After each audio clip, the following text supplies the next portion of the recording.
Operation కగార్లో కీలక పరిణామం చోటు చేసుకుంది. కొంతమంది మావోయిస్టులు లొంగిపోయారు. డీజీపీ శ్రీధర్ రెడ్డి దీనికి సంబంధించి మాట్లాడుతున్నారు. లైవ్ లో చూద్దాం. 2009లో జైలు నుంచి విడుదలైన తర్వాత మళ్ళీ అజ్ఞాతవాసం ప్రారంభించాడు. 2010 నుంచి 16 వరకు ఛత్తీస్గఢ్ ఒడిశా సరిహద్దు సిఓబి స్పెషల్ జోనల్ కమిటీ కార్యదర్శిగా పనిచేశాడు.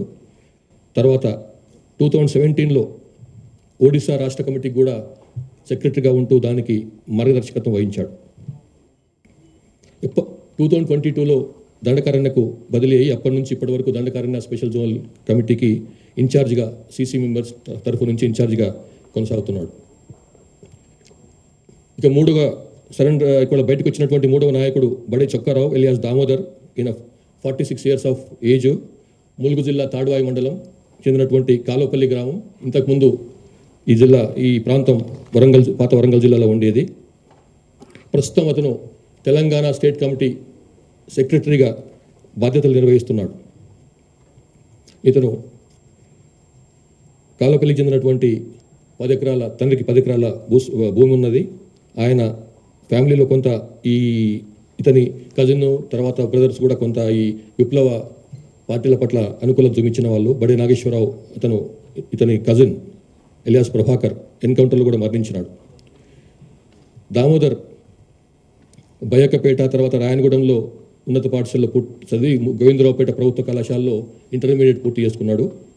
96లో 10th క్లాస్ అవుతున్నప్పుడే ఆర్ఎస్యూ పట్ల ఆకర్షితుడై అందులో ఆర్ఎస్యూలోకి జాయిన్ అయినాడు. తర్వాత అజ్ఞాతంలోకి వెళ్ళిపోయి ఏటూరు నాగారం మహాదేవ్పూర్ ప్రాంతం దళంతో తన అజ్ఞాత జీవితాన్ని ప్రారంభించాడు. తర్వాత ఏటూరు నాగారం మహాదేవ్పూర్ ఏరియా కమిటీకి కార్యదర్శిగా పనిచేసిండు. ఖమ్మం, కరీంనగర్, వరంగల్ డివిజనల్ కమిటీకి సభ్యుడిగా కూడా పనిచేసిండు. తర్వాత 2007లో ఈస్ట్ డివిజన్ కమిటీ కార్యదర్శిగా కూడా నియమించబడ్డాడు.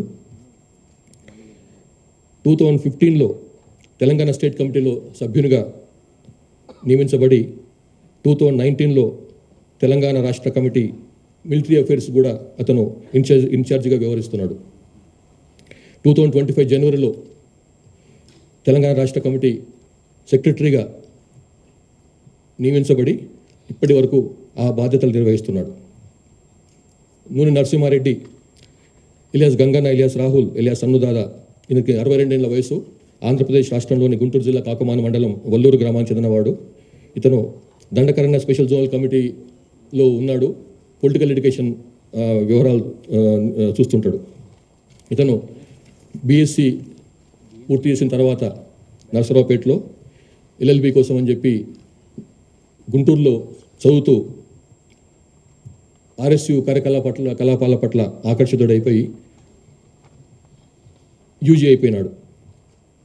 1990లో దుర్గిదళంలో పనిచేశాడు. అట్లానే ఇంకా రకరకాలుగా డిఫరెంట్ ప్లేస్లో పనిచేసిండు. కానీ 2002లో అతను విజయవాడలో పోలీసులు అరెస్ట్ చేయగా మళ్ళీ 2004లో బయటకు వచ్చి మళ్ళీ ఆ టైంలో 2004లో జరిగినటువంటి చర్చల కార్యక్రమంలో అప్పుడే రాష్ట్ర ప్రభుత్వానికి సిపిఎంఎల్ పీడబ్ల్యూకి మధ్య జరిగినటువంటి చర్చలలో అతను ఆ చర్చలకు ఉన్నటువంటి మెయిన్ సభ్యులకు సహకరించాడు.